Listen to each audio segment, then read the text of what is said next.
ഇന്ന് നമ്മൾ time and distance എന്ന് പറഞ്ഞ ടോപ്പിക്കാണ് ഡിസ്കസ് ചെയ്യുന്നത്. PSC എക്സാമുകളിലും പല കോമ്പറ്റേറ്റീവ് എക്സാമിനുകളിലും സ്ഥിരമായി ചോദിക്കാറുള്ള ഒരു ഏരിയ ആണ് ടൈം ആൻഡ് ഡിസ്റ്റൻസ്. റീസണിങ് പാർട്ടിൽ വരുന്നൊരു ഏരിയ ആണ്. അപ്പോൾ നമുക്കതിൻ്റെ കോൺസെപ്റ്റും കുറച്ച് പ്രോബ്ലംസും നോക്കാം. ഇപ്പോൾ ഇവിടെ ഒരു മൂവിങ് ഒബ്ജക്റ്റ് ഉണ്ട്. മൂവിങ് ഒബ്ജക്റ്റ് എന്ന് പറയുമ്പോൾ അത് വെഹിക്കിൾ ആവാം, മാൻ ആകാം, എന്തും ആകാം. അപ്പോൾ ഒരു മൂവിങ് ഒബ്ജക്റ്റിൻ്റെ സ്പീഡ് നമ്മൾ കാൽക്കുലേറ്റ് ചെയ്യുന്നത് ഡിസ്റ്റൻസ് ഡിവൈഡഡ് ബൈ ടൈം, ഈ ഇക്വേഷൻ യൂസ് ചെയ്തിട്ടാണ്. എത്ര ടൈമിൽ എത്ര ഡിസ്റ്റൻസ് യാത്ര ചെയ്തു. അപ്പോൾ ഇതാണ്, ഈ ഫോർമുലയാണ് നമ്മൾ ബേസിക്കലി ഒരു ഒബ്ജക്റ്റിൻ്റെ സ്പീഡ് കാണാൻ യൂസ് ചെയ്യാറ്. Speed is equal to distance divided by time. ഈ ഒരു ഇക്വേഷനിൽ നമുക്ക് എന്താണ് ഡിസ്റ്റൻസ് എന്ന് കാൽക്കുലേറ്റ് ചെയ്യാൻ പറ്റും, അതുപോലെ ടൈം എന്താണ് കാൽക്കുലേറ്റ് ചെയ്യാൻ പറ്റും. അതായത് നമുക്ക് ഈ ഒരു ഇക്വേഷന് ടൈം ഈക്വൽ ടു എന്താക്കി എഴുതാം, ഡിസ്റ്റൻസ് ഡിവൈഡഡ് ബൈ സ്പീഡ് എന്ന് പറയാം. അതുപോലെ തന്നെ ഡിസ്റ്റൻസിന് നമുക്ക് എങ്ങനെ എഴുതാം, സ്പീഡ് ഇൻറ്റു ടൈം എന്ന് എഴുതാം. അപ്പോൾ ഇതാണ് നമ്മൾ യൂഷ്വലായിട്ട് യൂസ് ചെയ്യുന്ന equation. Speed is equal to distance divided by time. ഇനിയിപ്പോൾ ഇവിടെ ഒരു മാൻ എക്സ് കിലോമീറ്റർ പെർ, അയാളുടെ വേഗത എന്ന് പറയുന്നത് എക്സ് കിലോമീറ്റർ പെർ അവർ ആണ്. അതായത് ഒരു പെർട്ടിക്കുലർ ഡിസ്റ്റൻസ്, ആ ഡിസ്റ്റൻസ് കവർ ചെയ്യാൻ വേണ്ടിയിട്ട് എക്സ് കിലോമീറ്റർ പെർ അവർ എടുക്കുകയാണ്. അത്ര തന്നെ ഡിസ്റ്റൻസ് പിന്നീട് അയാൾ വൈ കിലോമീറ്റർ പെർ അവർ എടുക്കുകയാണ്. അതായത് ഒരു പെർട്ടിക്കുലർ ഡിസ്റ്റൻസ് ഒരു 200 കിലോമീറ്റർ അല്ലെങ്കിൽ 200 മീറ്റർ അയാൾ ആ ഡിസ്റ്റൻസ് കവർ ചെയ്യാൻ എക്സ് കിലോമീറ്റർ പെർ അവർ എടുത്തു. അതേ 200 മീറ്റർ അല്ലെങ്കിൽ കിലോമീറ്റർ കവർ ചെയ്യാൻ അയാൾ വൈ കിലോമീറ്റർ പെർ അവർ എടുക്കുകയാണ്. സെയിം ഡിസ്റ്റൻസ് ഇവിടെ സെയിം ആണ്. അപ്പോൾ a man covers certain distance at x kilometre per hour and an equal distance at y kilometre per hour. അങ്ങനെയാണെങ്കിൽ അയാളുടെ average speed during the whole journey എന്ന് പറയുന്നത് 2xy divided by x plus y kilometre per hour ആണ്. ഇവിടെ ശ്രദ്ധിക്കേണ്ട കാര്യം, ഡിസ്റ്റൻസ് എന്താണ്, സെയിം ആണ്. ഈ എക്സ് കിലോമീറ്റർ പെർ അവറിലും വൈ കിലോമീറ്റർ പെർ അവറിലും അയാൾ യാത്ര ചെയ്യുന്ന ദൂരം സെയിം ആണ് വരുന്നത്. അങ്ങനെയാണെങ്കിൽ അയാളുടെ ആവറേജ് സ്പീഡ് എന്ന് പറയുന്നത് 2xy divided by x plus y kilometre per hour ആയിരിക്കും. നെക്സ്റ്റ്, ഒരേ സമയം രണ്ട് ഒബ്ജക്റ്റ് മൂവ് ചെയ്യാണ് ഒരേ ഡിസ്റ്റൻസ്. ഒന്നിൻ്റെ സ്പീഡ് എന്ന് പറയുന്നത് എയുടെ സ്പീഡ് എക്സ്, റേഷ്യോ എടുക്കുകയാണ്. Ratio speed of A and B is x is to y. അപ്പോൾ എ എന്ന് പറയുന്നത് ഈ ഒരു ഒബ്ജക്റ്റ്, ബി എന്ന് പറയുന്നത് ഈ ഒരു ഒബ്ജക്റ്റ് ആണെങ്കിൽ രണ്ടിൻ്റെയും സ്പീഡിൻ്റെ റേഷ്യോ എന്ന് പറയുന്നത് എക്സ് ഈസ് ടു വൈ ആണെങ്കിൽ അവ യാത്ര നടക്കുന്ന ടൈമിൻ്റെ റേഷ്യോ എന്ന് പറയുന്നത് 1/x ഈസ് ടു 1/y, അതായത് നേരെ reverse y is to x ആയിരിക്കും. അപ്പോൾ സ്പീഡിൻ്റെ ratio x is to y ആണെങ്കിൽ ഒരേ ഡിസ്റ്റൻസ് കവർ ചെയ്യാൻ അവരെടുക്കുന്ന ടൈമിൻ്റെ റേഷ്യോ എന്ന് പറയുന്നത് വൈ ഈസ് ടു എക്സ്, നേരെ റിവേഴ്സ് ആയിരിക്കും. ഇതാണ് മറ്റൊരു ഇക്വേഷൻ. ഇനിയിപ്പോൾ നമ്മൾ കിലോമീറ്റർ പെർ അവറിനെ മീറ്റർ പെർ സെക്കൻഡിലേക്കും മീറ്റർ പെർ സെക്കൻഡിനെ കിലോമീറ്റർ പെർ അവറിലേക്കും കൺവേർട്ട് ചെയ്യാൻ യൂസ് ചെയ്യുന്ന ഇക്വേഷനാണ് വൈ കിലോമീറ്റർ പെർ അവർ എന്ന് പറഞ്ഞാൽ y into 5/18 metre per second ആണ്. അതായത് ആ വൈനെ 5/18 കൊണ്ട് മൾട്ടിപ്ലൈ ചെയ്താൽ നമുക്ക് ആ കിലോമീറ്റർ പെർ അവറിന് മീറ്റർ പെർ സെക്കൻഡിലേക്ക് കൺവേർട്ട് ചെയ്യാൻ സാധിക്കും. അതുപോലെ ഇപ്പോൾ മീറ്റർ പെർ സെക്കൻഡിലാണ് വേഗത തന്നതെങ്കിൽ, സ്പീഡ് തന്നതെങ്കിൽ അതിനെ കിലോമീറ്റർ പെർ അവറിലേക്ക് മാറ്റാൻ നേരെ reverse y into 18 divided by 5 ചെയ്താൽ മതി. ഇതാണ് കൺവേർഷൻ ഫോർമുല, കിലോമീറ്റർ പെർ അവറിനെ മീറ്റർ പെർ സെക്കൻഡിലും മീറ്റർ പെർ സെക്കൻഡിനെ കിലോമീറ്റർ പെർ അവറിലേക്കും മാറ്റുന്നത്. നമുക്ക് കുറച്ച് പ്രോബ്ലംസ് നോക്കാം. Express speed of 36 kilometre per hour in metre per second. അപ്പോൾ 36 കിലോമീറ്റർ പെർ അവർ തന്നിട്ടുണ്ട്, അതിന് മീറ്റർ പെർ സെക്കൻഡിലേക്ക് കൺവേർട്ട് ചെയ്യണം. ഇതിൻ്റെ ആൻസർ എന്ന് പറയുന്നത് option A 10 metre per second ആണ്. നമ്മൾക്ക് തൊട്ട് മുന്നേ പറഞ്ഞു kilometre per hour, y kilometre per hour എന്ന് പറഞ്ഞാൽ y into 5/18 metre per second ആണ്. അപ്പോൾ ഇവിടെ വൈൻ്റെ സ്ഥാനത്ത് 36 ഇൻറ്റു 5/18, ഇവിടെ എന്ത് ചെയ്യും 2 ടൈംസ് ആണ്, that is 2 into 5 which is equal to 10 metre per second. Next, a person crosses a 600 metre long street in 5 minutes. What is a speed in kilometre per hour? അതായത് 600 metre distance 5 മിനിറ്റിൽ cover ചെയ്യുന്നുണ്ട്. അയാളുടെ സ്പീഡാണ് ചോദിക്കുന്നത്, kilometre per അവറിലാണ് calculate ചെയ്യേണ്ടത്. അപ്പം distance മീറ്ററിലും time മിനിറ്റിലുമാണ് തന്നിട്ടുള്ളത്. ഇവിടെ answer എന്ന് പറയുന്നത് option A 7.2 kilometre per hour ആണ് വരിക. നോക്കാം, ഇവിടെ ഡിസ്റ്റൻസ് 600 മീറ്റർ, ടൈം എന്ന് പറയുന്നത് 5 മിനിറ്റ്. അപ്പോൾ നമ്മൾക്ക് ബേസിക്കലി മീറ്റർ പെർ സെക്കൻഡിലാണെങ്കിൽ നമുക്ക് കിലോമീറ്റർ പെർ അവറിലേക്ക് കൺവേർട്ട് ചെയ്യാം. ഇവിടെ ടൈം മിനിറ്റിലാണ് തന്നത്. 1 മിനിറ്റ് എന്ന് പറയുന്നത് 60 സെക്കൻഡാണ്. അങ്ങനെയാണെങ്കിൽ 5 മിനിറ്റ് എന്ന് പറയുന്നത് 5 × 60 300 സെക്കൻഡാണ് വരിക. അപ്പോൾ മീറ്ററിലും കിട്ടി, സെക്കൻഡിലും ടൈം കിട്ടി. അങ്ങനെയാണെങ്കിൽ സ്പീഡ് നമുക്ക് മീറ്റർ പെർ സെക്കൻഡിൽ കാൽക്കുലേറ്റ് ചെയ്യാം ആദ്യം. That is speed equal to distance divided by time, that is 600 divided by 300. അപ്പോൾ നമുക്ക് എന്ത് ചെയ്യാൻ പറ്റും? Which is equal to 2 metre per second. ഇനി ഇതിനെ കിലോമീറ്റർ പെർ അവറിലേക്ക് കൺവേർട്ട് ചെയ്യാം, which is equal to 2 × 18/5 kilometre per hour. ഇതാണ് നമ്മുടെ conversion formula, which is equal to 7.2 kilometre per hour എന്ന് കിട്ടും. അപ്പോൾ ഈ രീതിയിലാണ് നമ്മൾ ഇത് ചെയ്യുന്നത്. Next, a person travels from one place to another at 30 kilometre per hour and returns at 120 kilometre per hour. If the total time taken is 5 hours, then the distance is 200 kilometer, 120 kilometer, 180 kilometer and 160 kilometer. ഇപ്പോൾ ഇവിടെ question പറയുന്നത്, ഒരാൾ ഒരു സ്ഥലത്തു നിന്ന് മറ്റൊരു സ്ഥലത്തേക്ക് യാത്ര ചെയ്യാൻ 30 കിലോമീറ്റർ പെർ അവർ എടുത്തു. അതിന് നേരെ റിവേഴ്സ് റിട്ടേൺ വരാൻ 120 കിലോമീറ്റർ പെർ അവർ എടുത്തു. അതായത് ഇതിൻ്റെ ഡിസ്റ്റൻസ് എന്താണ്? ഇവിടെ ഈക്വൽ ആണ്. ഇവിടുന്ന് അങ്ങോട്ട് ഒരു സ്ഥലത്തു നിന്ന് മറ്റൊരു സ്ഥലത്ത് എയിൽ നിന്ന് ബിയിലേക്ക് യാത്ര ചെയ്യുന്ന ആ ദൂരം എന്ന് പറയുന്നത് എന്താണ്? എയിൽ നിന്ന് ബിയിലേക്കും ബിയിൽ നിന്ന് എയിലേക്കുള്ള ഡിസ്റ്റൻസ് എന്താണ്? ഈക്വൽ ആണ് വരുന്നത്. അപ്പോൾ എയിൽ നിന്ന് ബിയിലേക്ക് പോകാൻ 30 കിലോമീറ്റർ പെർ അവർ എടുത്തു. ബിയിൽ നിന്ന് എയിലേക്ക് വരാൻ വേണ്ടിയിട്ട് എന്താണ്? 120 കിലോമീറ്റർ പെർ അവറാണ് അയാളുടെ സ്പീഡ്. അപ്പോൾ ടോട്ടൽ ടൈം എന്ന് പറയുന്നത്, എയിൽ നിന്ന് ബിയിലെത്തി തിരിച്ച് എയിലെത്താൻ അയാൾ എടുക്കുന്ന ടൈം 5 hours ആണ്. അങ്ങനെയെങ്കിൽ ഡിസ്റ്റൻസ് ആണ് കാൽക്കുലേറ്റ് ചെയ്യേണ്ടത്. അപ്പോൾ ഇവിടെ ഡിസ്റ്റൻസ് കോൺസ്റ്റൻ്റ് ആണ്. അപ്പോൾ നമ്മൾ റേഷ്യോ ആണ് യൂസ് ചെയ്യുന്നത്. അപ്പോൾ റേഷ്യോ ഓഫ് സ്പീഡ് എന്ന് പറയുന്നത് 30:120. അപ്പോൾ റേഷ്യോ ഒന്നാമത്തെ സ്പീഡ് എന്ന് പറയുന്നത് 30 കിലോമീറ്റർ പെർ അവർ ആണ്, റിവേഴ്സ് 120 ആണ്. അപ്പോൾ സ്പീഡിൻ്റെ റേഷ്യോ എന്ന് പറയുന്നത് 30:120 ആണ്. അല്ലെങ്കിൽ നമുക്കതിന് 1:4 എന്ന് എഴുതാം. സ്പീഡിൻ്റെ റേഷ്യോ കിട്ടിയാൽ നമുക്ക് ടൈമിൻ്റെ റേഷ്യോ കിട്ടും. ടൈമിൻ്റെ റേഷ്യോ നേരെ റിവേഴ്സ് ആണ്. Then ratio of time taken will be 4:1. ഇപ്പോൾ സ്പീഡിൻ്റെ റേഷ്യോ 1:4 ആണ്, ടൈമിൻ്റെ റേഷ്യോ 4:1. ഇനി നോക്കുക, ടൈം ടോട്ടൽ 5 hours ആണ് എടുത്തിട്ടുള്ളത്. അപ്പോൾ ഈ റേഷ്യോ ഒന്ന് ശ്രദ്ധിച്ചാൽ നമുക്ക് മനസ്സിലാകും. അയാൾ യാത്ര ചെയ്യാൻ വേണ്ടിയിട്ട് അങ്ങോട്ട് എയിൽ നിന്ന് ബിയിലേക്ക് എത്താൻ 4 hours-ഉം ബിയിൽ നിന്ന് എയിലേക്ക് എത്താൻ 1 hour-ഉമാണ് എടുത്തത്. അപ്പോൾ ടോട്ടൽ 5 hours കിട്ടി. റേഷ്യോ സാറ്റിസ്ഫൈഡ് ആണ്. അങ്ങനെയെങ്കിൽ നമ്മൾക്ക് എന്ത് ചെയ്യാം? ഇവിടെ ടൈം കിട്ടി, സ്പീഡ് കിട്ടി, ടൈമും കിട്ടി. അങ്ങനെയാണെങ്കിൽ ഡിസ്റ്റൻസ് കാൽക്കുലേറ്റ് ചെയ്യാം. ഒന്നുകിൽ നമുക്ക് ഇത് രണ്ടും മൾട്ടിപ്ലൈ ചെയ്യാം, അല്ലെങ്കിൽ ഇത് ഇൻറ്റു ഇത് മൾട്ടിപ്ലൈ ചെയ്യാം. ഏതെങ്കിലും ഒന്ന് യൂസ് ചെയ്യാം. അപ്പോൾ ഡിസ്റ്റൻസ് എന്ന് പറയുന്നത് സ്പീഡ് ഇൻറ്റു ടൈമാണ്. That is 30 × 4 which is equal to 120 kilometre. അല്ലെങ്കിൽ 1 × 120 എന്ന് എഴുതാം.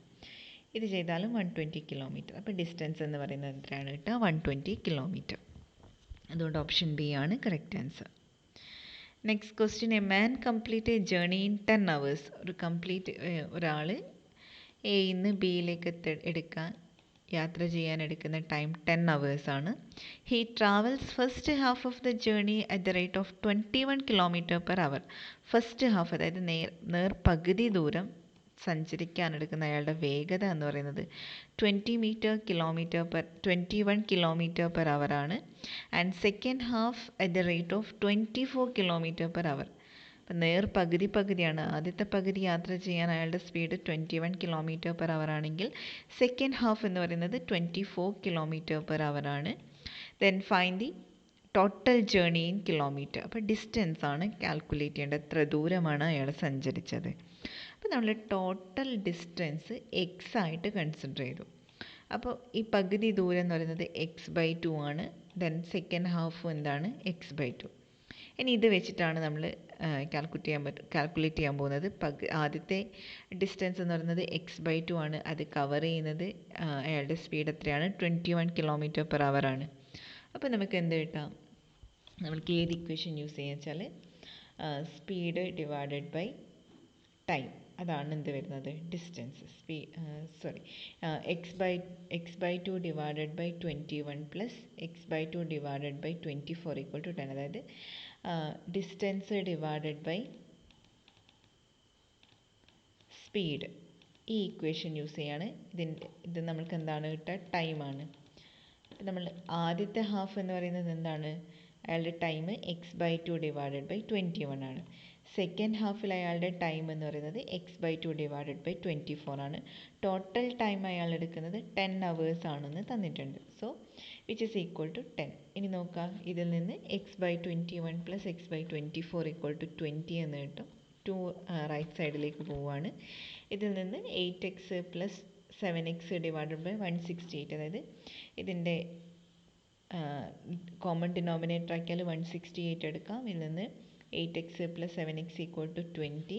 ഇതിൽ നിന്ന് 15x ഈക്വൽ ടു 168 ഇൻറ്റു 20. ഇതിൽ നിന്ന് x equal to 168 into 20 divided by 15 equal to 224 ആണെന്ന് കിട്ടും. Therefore option C is correct.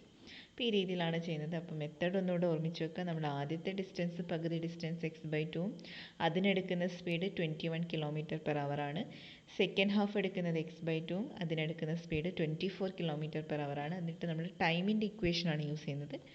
രണ്ടിൻ്റെയും സം ചെയ്താൽ എന്ത് കിട്ടും? ടോട്ടൽ ടൈം 10 hour ആണെന്ന് കിട്ടും. ഇത് വെച്ചിട്ടാണ് ഈ പ്രോബ്ലം നമ്മൾ കാൽക്കുലേറ്റ് ചെയ്യുന്നത്. Next question.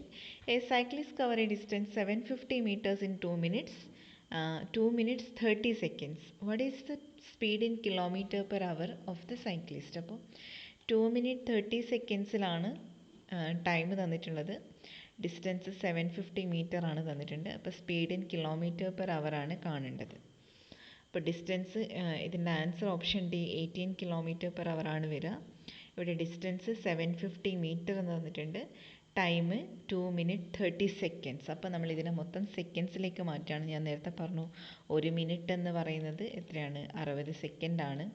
അങ്ങനെയാണെങ്കിൽ 2 minutes എന്ന് പറയുന്നത് 2 × 60, അതായത് 120 സെക്കൻഡ്സ് ആയിരിക്കും. പിന്നെന്താണ്? 2 minutes 30 seconds. അപ്പോൾ ഇവിടെ 2 × 60 പ്ലസ് എന്തുകൂടെ വന്നു? 30 seconds, which is equal to total 150 seconds. അതായത് 120 plus 30 which is equal to 150 seconds total time കിട്ടി. അപ്പോൾ 2 മീറ്ററിലാണ് ഡിസ്റ്റൻസ്, സെക്കൻഡിലാണ് ടൈം. അങ്ങനെയാണെങ്കിൽ നമ്മൾക്ക് സ്പീഡ് m/s കാൽക്കുലേറ്റ് ചെയ്യാൻ പറ്റും. That is speed is equal to 750 divided by 150 which is equal to 5 m/s.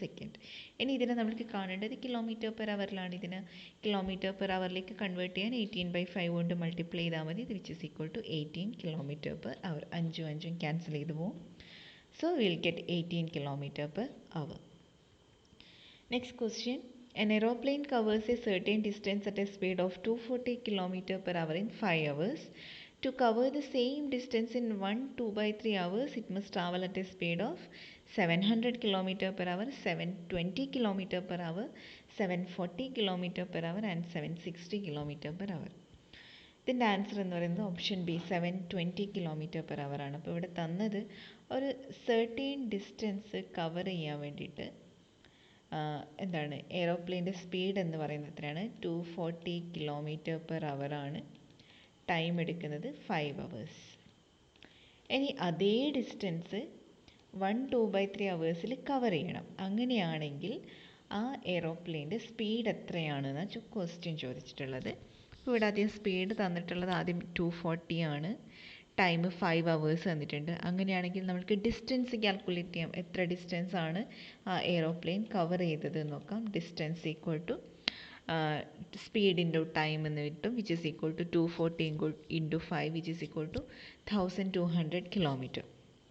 അപ്പോൾ 1200 km ആണ് aeroplane യാത്ര ചെയ്ത ദൂരം, ഡിസ്റ്റൻസ് എന്ന് പറയുന്നത്. ഇനി ചോദിച്ചത് നേരെ അതേ ഡിസ്റ്റൻസ് 1/2/3 hours കവർ ചെയ്യാൻ വേണ്ടി എയ്റോപ്ലെയിൻ എത്ര സ്പീഡിൽ യാത്ര ചെയ്യണം എന്നാണ് ചോദിച്ചിട്ടുള്ളത്. അപ്പോൾ ടൈം 1/2/3 hours ആണ് തന്നിട്ടുള്ളത്. അതിനെ നമ്മളൊന്ന് കൺവേർട്ട് ചെയ്യാണ്, മൊത്തത്തിൽ അവറിലേക്ക് കൺവേർട്ട് ചെയ്യാണ്. 1/2/3 എന്ന് പറഞ്ഞാൽ 1 + 2/3 ഈ ഫോമിലാണ് വരിക. That is 3 + 2/5, 3 + 2/3 which is equal to 5/3 hours. അപ്പോൾ ടൈം എത്ര കിട്ടി? 5/3 hours ആണെന്ന് കിട്ടി. ഇനി ഡിസ്റ്റൻസും കിട്ടി. അങ്ങനെയാണെങ്കിൽ സ്പീഡ് കാൽക്കുലേറ്റ് ചെയ്യാം. Speed is equal to distance divided by time. That is 1200 divided by 5/3 which is equal to 1200 into 3/5 which is equal to 720 km/h. Therefore option B is correct. Next question. It takes 8 hours for a 600-kilometer journey if 120 kilometer is done by train and the rest is by car. It takes 20 minutes more if 200 kilometer is done by train and the rest by car. The ratio speed of the train to that the car is 2:3, 3:2, 3:4 and 4:3. അപ്പോൾ total 600 kilometres ആണ് journey ഉള്ളത്. 600 ആണ് total distance. അതിൽ പറയുന്നത് ഇപ്പോൾ ആദ്യം പറയുന്നത് 120 kilometre എന്ന് പറയുന്നത് ട്രെയിനിലും ബാലൻസ് ഉള്ളത് കാറിലും യാത്ര ചെയ്താൽ, കാറിലുമാണ് യാത്ര ചെയ്യുന്നത്. ബാലൻസ് എന്ന് പറയുന്നത് അപ്പോൾ എത്ര വന്നു? 480 വന്നു. ഇനി അതേ ദൂരം നമ്മൾ 200 കിലോമീറ്റർ ട്രെയിനിലും ബാലൻസ് കാർ എന്ന് പറഞ്ഞാൽ 400 കാറിലും യാത്ര ചെയ്താൽ 20 മിനിറ്റ് എക്സ്ട്രാ എടുക്കുന്നുണ്ട്. സാധാരണ ആദ്യം പോയതിൻ്റെ ദൂരത്തിനേക്കാൾ 20 മിനിറ്റ് എക്സ്ട്രാ എടുക്കുന്നുണ്ട്. അങ്ങനെയാണെങ്കിൽ ട്രെയിനിൻ്റെയും കാറിൻ്റെയും സ്പീഡിൻ്റെ റേഷ്യോ ആണ് കാൽക്കുലേറ്റ് ചെയ്യേണ്ടത്. അപ്പോൾ ഇവിടെ നമ്മൾ ഓപ്ഷൻ സി ആണ് ഇവിടെ കറക്റ്റ് ആൻസർ വരിക. നമ്മൾ ട്രെയിനിൻ്റെ സ്പീഡിന് എക്സ് കിലോമീറ്റർ പെർ അവർ ആയിട്ടും കാറിൻ്റെ സ്പീഡിന് y കിലോമീറ്റർ പെർ അവർ ആയിട്ടും കൺസിഡർ ചെയ്യാം. അങ്ങനെയാണെങ്കിൽ നമ്മൾക്ക് എന്ത് കിട്ടും? 8 അവേഴ്സാണ് ടോട്ടൽ അയാൾ എടുത്തത്. ഈ രീതിയിൽ പോയിട്ടുണ്ടെങ്കിൽ ആദ്യം 120 കിലോമീറ്റർ ട്രെയിനിലും ബാക്കി 480 കിലോമീറ്റർ കാറിലും പോവുകയാണെങ്കിൽ അയാൾക്ക് എടുത്ത സമയം എന്ന് പറയുന്നത് 8 അവേഴ്സാണ്. നേരെ റിവേഴ്സ് ചെയ്ത് 200 കിലോമീറ്റർ ട്രെയിനിലും 400 കിലോമീറ്റർ കാറിലും ആണെങ്കിൽ 8 അവർ 20 മിനിറ്റ്സ് എടുക്കുന്നുണ്ട്. ഇതാണ് ക്വസ്റ്റ്യനിൽ തന്നത്. അപ്പോൾ നമ്മൾ എന്തെടുക്കുന്നത്? നേരത്തെ പറഞ്ഞതുപോലെ ടൈം വെച്ചിട്ട് ടൈമിൻ്റെ ഇക്വേഷൻ യൂസ് ചെയ്തിട്ടാണ് കാൽക്കുലേറ്റ് ചെയ്യുന്നത്. ടൈം എന്ന് പറയുന്നത് എന്താണ്? ഡിസ്റ്റൻസ് ഡിവൈഡഡ് ബൈ സ്പീഡാണ്. അപ്പോൾ ആദ്യത്തെ ഡിസ്റ്റൻസ് നമ്മൾ എന്താണ്? 120 കിലോമീറ്റേഴ്സ് ആണ് ട്രെയിനിലെടുക്കുന്നത്. അപ്പോൾ 120 ഡിവൈഡഡ് ബൈ ട്രെയിനിൻ്റെ സ്പീഡ് നമ്മൾ എക്സ് എടുത്തു ആൻഡ് കാറിൻ്റെ സ്പീഡ് വൈ എടുത്തു. അപ്പം 120 divided by x plus 480 divided by y is equal to 8. Total എത്ര എടുത്തു? 8 മണിക്കൂർ എടുത്തു. ഇനി അതേ സംഭവം 200 കിലോമീറ്റർ ട്രെയിനിലും 400 കിലോമീറ്റർ കാറിലും പോയാൽ 8 അവർ 20 മിനിറ്റ്സ് എടുക്കുന്നുണ്ട്. അത് യൂസ് ചെയ്യാം. അപ്പോൾ ഇത് നമ്മൾക്കൊന്ന് സിംപ്ലിഫൈ ചെയ്താൽ 1/x പ്ലസ് മൊത്തം 120 കൊണ്ട് ഡിവൈഡ് ചെയ്താൽ 1/x plus 4/y is equal to 1/15 കിട്ടും. അപ്പം നമ്മൾ എന്ത് ചെയ്യാണ്? ഡിവൈഡഡ് ബൈ 120 കൊടുക്കുകയാണ്. അപ്പോൾ ഈ രീതിയിൽ ഇക്വേഷൻ മാറും. ഇനി അത് തന്നെ നമ്മൾ രണ്ടാമത്തെ ഇക്വേഷൻ യൂസ് ചെയ്യാണ്. അതായത് 200 കിലോമീറ്റർ നമ്മൾ ട്രെയിനിൽ പോവുകയാണ്. അപ്പോൾ ഡിസ്റ്റൻസ് 200ഉം ട്രെയിനിൻ്റെ സ്പീഡ് എക്സ് ആണ്. അതുപോലെ 400 കിലോമീറ്റർ കാറിലാണ് പോകുന്നത്. കാറിൻ്റെ സ്പീഡ് വൈ ആണ്. അപ്പോൾ 200 divided by x plus 400 divided by y എന്ന് പറഞ്ഞാൽ എടുക്കുന്ന ടൈം 8 അവർ 20 മിനിറ്റ്സ് ആണ്. അപ്പോൾ 8 അവർ 20 മിനിറ്റ്സിനെ ഞാൻ മൊത്തം അവറിലേക്ക് തന്നെ കൺവേർട്ട് ചെയ്യാണ്. അപ്പോൾ അവറിലേക്ക് കൺവേർട്ട് ചെയ്യുമ്പോൾ നമ്മൾ എന്ത് ചെയ്താൽ മതി? മിനിറ്റിന് അവറിലേക്ക് കൺവേർട്ട് ചെയ്യാൻ by60 കൊടുത്താൽ മതി. 20 മിനിറ്റ് എന്ന് പറയുന്നത് 20 × 1/60 അവറാണ് വരിക മിനിറ്റിന് അവറിലേക്ക് കൺവേർട്ട് ചെയ്യുമ്പോൾ. സോ വിൽ ഗെറ്റ് 8 + 20/60 അവർ. ഇനി നമ്മൾ ഇതിനെ മൊത്തം ഈ ഇക്വേഷനെ മൊത്തം 200 കൊണ്ട് ഡിവൈഡ് ചെയ്യാണ്. 200 കൊണ്ട് ഡിവൈഡ് ചെയ്താൽ 1/x + 2/y is equal to, ഇവിടെ ഇത് കാൽക്കുലേറ്റ് ചെയ്താൽ 25/3 കിട്ടും. ദാറ്റ് ഈസ് 200 കൊണ്ട് ഡിവൈഡ് ചെയ്താൽ 1/24. അപ്പോൾ നമുക്ക് രണ്ട് ഇക്വേഷൻ കിട്ടി. 1/x + 1/y equal to 1/x + 4/y equal to 1/15 എന്ന് കിട്ടി. രണ്ടാമത്തെ ഇക്വേഷനിൽ 1/x + 2/y is equal to 1/24 എന്ന് കിട്ടി. ഇനി ഒന്നാമത്തെ ഇക്വേഷൻ രണ്ടാമത്തെ ഇക്വേഷൻ സബ്ട്രാക്ട് ചെയ്ത് കളഞ്ഞാൽ നമുക്ക് വൈയിൻ്റെ ആൻസർ കിട്ടും. അതായത് 4/y - 2/y means 2/y is equal to 1/15 - 1/24. ഇത് സിംപ്ലിഫൈ ചെയ്താൽ വൈൻ്റെ വാല്യൂ നമുക്ക് 80 കിട്ടും. വൈൻ്റെ വാല്യൂ 80 കിട്ടുക ഇതിലേതെങ്കിലും ഒരു ഇക്വേഷനിൽ സബ്സ്റ്റിറ്റ്യൂട്ട് ചെയ്താൽ എക്സിൻ്റെ വാല്യൂ 60 കിട്ടി. അപ്പോൾ എക്സ് എന്ന് പറയുന്നത് ട്രെയിനാണ്. അപ്പോൾ എക്സിൻ്റെത് 60 ആണ്, വൈൻ്റെത് 80 ആണ്. അപ്പോൾ കറസ്പോണ്ടിങ് റേഷ്യോ എന്ന് പറയുന്നത് 60:80 ആണ്. 60:80 എന്ന് നമ്മൾക്ക് വീണ്ടും സിംപ്ലിഫൈ ചെയ്താൽ നമ്മൾക്ക് എന്ത് കിട്ടും? 3:4. നമ്മൾ മൊത്തം ഒരു 20 കൊണ്ട് ഡിവൈഡ് ചെയ്ത് കളഞ്ഞാൽ നമ്മൾക്ക് സിംപ്ലിഫൈഡ് ഫോമിലെത്തും. That is 3:4. അപ്പോൾ ഇതാണ് എന്ത് സ്പീഡിൻ്റെ റേഷ്യോ സ്പീഡാണ് ചോദിക്കുന്നത്. ട്രെയിനിൻ്റെയും കാറിൻ്റെയും സ്പീഡിൻ്റെ റേഷ്യോ. ട്രെയിനിൻ്റെത് എക്സ് ആണ്, കാറിൻ്റെത് വൈ ആണ്. So x/y is 3:4. അപ്പോൾ ഈ രീതിയിലാണ് ഈ ഒരു പ്രോബ്ലം നമ്മൾ സോൾവ് ചെയ്യുന്നത്.